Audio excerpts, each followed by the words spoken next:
Hey everybody, this is just some guy here, and I'm bringing you today some Stadia footage. This is Destiny 2 running off of Google Stadia. This is through my Chrome browser using Shadowplay to record the footage.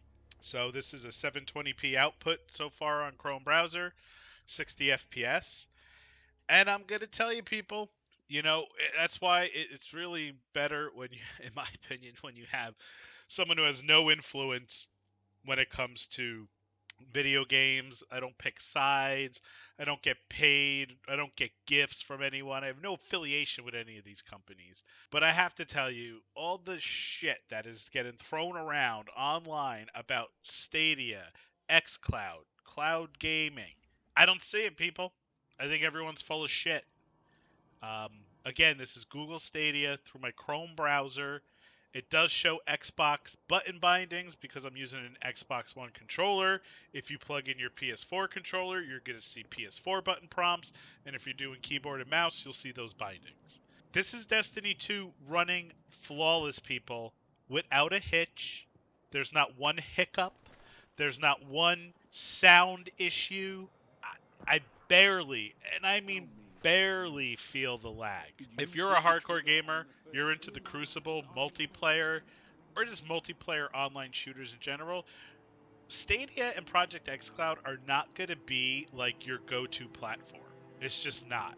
I, funny enough, got in the xCloud um, beta yesterday. I'm waiting on my Stadia controller to come tomorrow.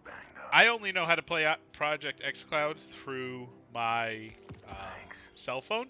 If anyone knows how to get it on a bigger screen, that'd be great. But there is some differences between Stadia and xCloud.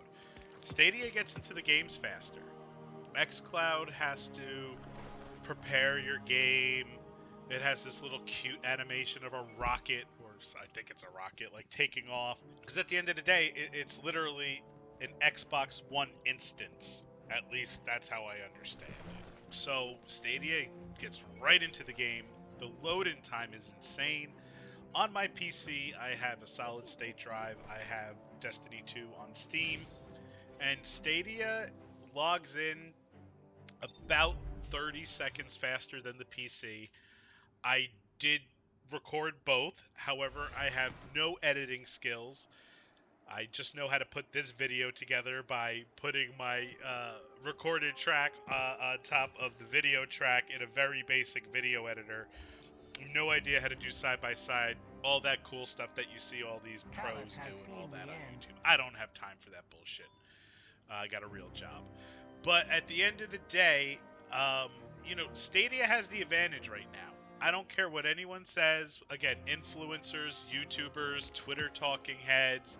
Stadia is better right now. Stadia is a product you pay for. xCloud is not. So I can understand why Stadia has the advantage currently. That could all change very soon. But my footage of Destiny here, you know, is pretty insane. Um, Again, no hitches, no skipping of sound, very minimal on an Xbox controller, minimal lag. I have not tested the PS4 controller. I actually had issues getting that to work for some reason. The Xbox controller definitely worked. I didn't even attempt to do keyboard and mouse yet because I've heard keyboard and mouse just don't even try, and I'll try it later for shits and giggles, but I haven't even tried keyboard and mouse yet. But from what you're seeing, this is pretty damn impressive. I haven't had any of these issues that you've seen from people on YouTube, early reviewers. It's not happening. Now, when I get my Chromecast tomorrow, and we're bumping resolution up to 4K, or from what I found out, I think Destiny Max is at 1440p. So there's Stadia's first lie. We'll see. We'll see if it's this smooth. But playing on my PC, I'm hardwired internet. This is not wireless. This is hardwired. I have gigabit internet through a company called Gigstream. I'm on the East Coast in the tri-state area. Internet's insane. And hell, damn impressive for playing about an hour and a half of Destiny. I played Strike, just been running around different maps, and it's flawless. It really is flawless. It's pretty damn impressive. And the only problem with Destiny on Stadia is, it's not cross-platform, so to say. It's cross-save. So only Stadia players are in these worlds. As you can see, there's only one other guy here. When I was in the tower, there was like 5 people total. So that's going to be the biggest problem with a game like Destiny on Stadia. The community's just not there. So I don't know how they're going to fix that. Maybe in the future, 2020, when we have our PS5, the new Xbox, and Stadia, maybe more developers would be inclined, now that it's gaining in traction, to have cross-platform play more often. But that's the biggest problem with Stadia if a game is not cross-platform. You're lumped in with other Stadia users, and there's not a lot of them right now. So a game like Destiny really suffers because you don't have other Guardians to do things with. So that's pretty much it. First impressions of Stadia, pretty damn impressive. I'm not gonna lie.